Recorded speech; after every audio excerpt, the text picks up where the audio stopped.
where is the teaching? If there's somebody can say, no, I have reached the seven heavens and I have sat down with Abdel Qadir al-Jilani and I am the king of the angels and blah, blah, blah. They can tell you whatever they want to tell you. But the manifestation is the Sharia. And that is visible. This is not hidden.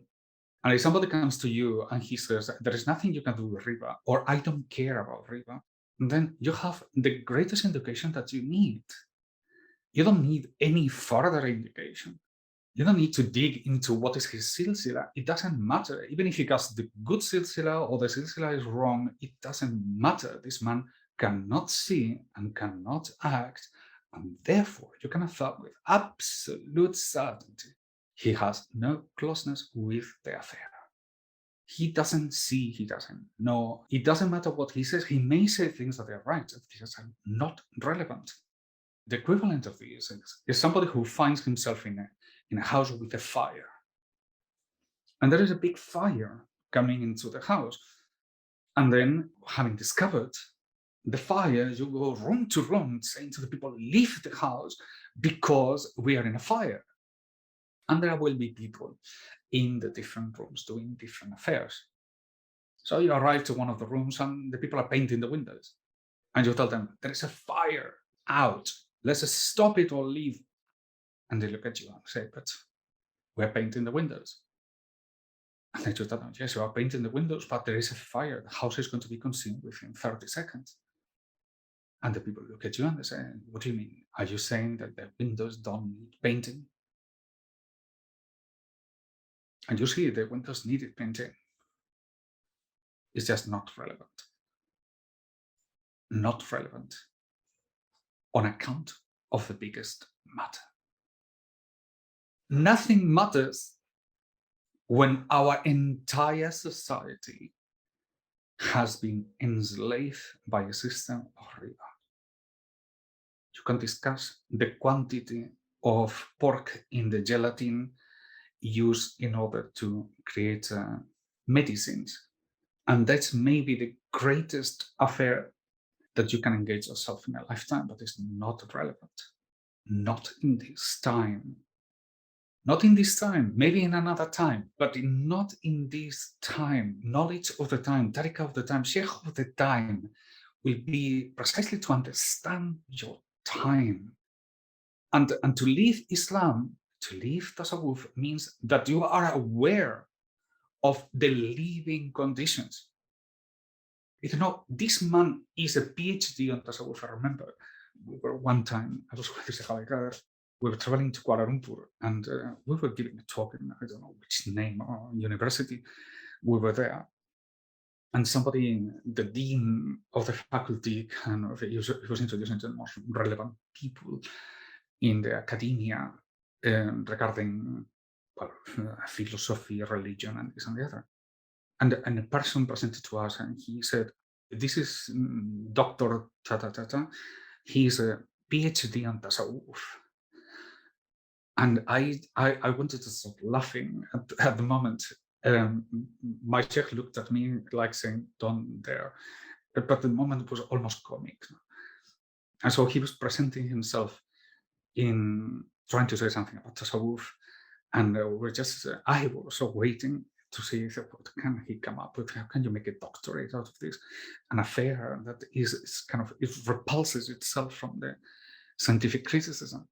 In other words, this is a man who has read the books and critically analyzed what the different subjects are.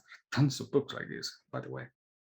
So the conversation went where this man was kind of fascinated with the fact of meeting this celebrity sheikh from the West, Sheikh al-Qadir, and they were just presenting the case of his teaching and the thing. And every time he opens his mouth, it was like kind of one more comical extravagance was coming out of him. And I was just a student, but I knew enough that this is completely out of line. This is nothing to do with it. So at the end of the process, he came and he said, in order to create this science of Tasawwuf, my proposal is to create the largest library in Kuala Lumpur with all the books of Tasawwuf, and we will gather them together, and we will. Our task is to reach 14,000. I think it was a number around that, and then all the teaching will be collected there, and then we will be able to teach either what this matter is about. And it was very clear that they have taken something, the nature of which it requires no knowledge, no books. The knowledge of the Sufi becomes smaller and smaller and smaller. And this man was making it bigger and bigger and bigger. They say about knowledge of Allah, the knowledge of Allah is contained in La ilaha illallah Muhammadan Rasulullah. But for the elite, the knowledge is La ilaha. And for the elite of the elite, the knowledge is La. Imagine this man that has arrived the pinnacle of his knowledge. And when he is asked what he knows, he will say, La. And probably pointing with his finger to everything around us. La. And yet here we were with a man who was complaining that he only had 2,000 books, but he needed another 12,000 more in order to create the library that it will preserve the Tasawwuf. Two different ways, two different paths. One is concerned with the Tasawwuf that is made of statements. And another one is concerned with the state of the heart of the people who said these words. We are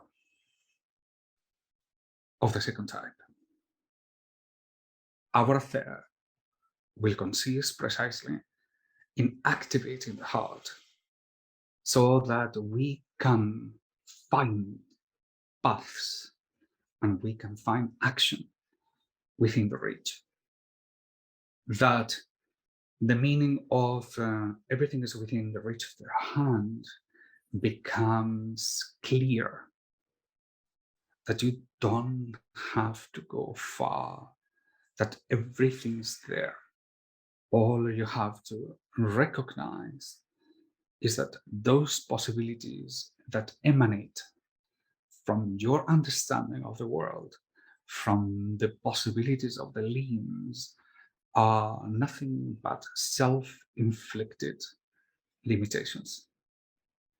That the true potential of yourself doesn't lie on the power of your limbs and the understanding you have of the world through your intellect, but on the capacity of your heart to make you act on account of what Allah has made possible.